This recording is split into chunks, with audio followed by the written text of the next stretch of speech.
আমার চোখের দিকে তাকান।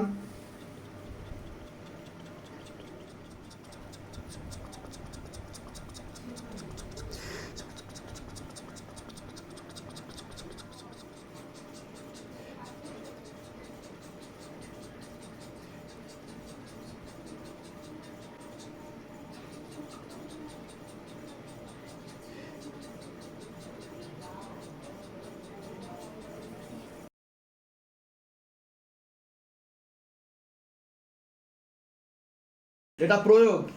এটা কি হলো, আমার চোখের দিকে তাকানো মানে কি, ওর মধ্যে ওর যে কাপড় রয়েছে, যে কাপড়টা ওর রয়েছে এবং চুল রয়েছে, ঠিক আছে। আর উঠুন বোন, আসুন, হাত দিন বোন, উঠুন, উঠে দাঁড়ান। কি হচ্ছিল আপনার যখন আপনি আমার চোখের দিকে তাকাচ্ছিলেন? কি হচ্ছিল, কি অনুভব করছিলেন? হ্যাঁ,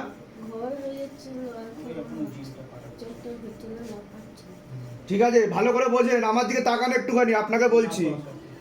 ওর যে চুল রয়েছে, ওর যে কাপড় রয়েছে, সে কাপড়ের অ্যাকশন যতদিন থাকবে, 1 মাস অবধি এই প্রয়োগটা আমি টেনে দিলাম, আর 10% প্রয়োগ আছে, আর কিছুক্ষণ আমি টেনে নিচ্ছি, ঠিক আছে, কৃপা হবে।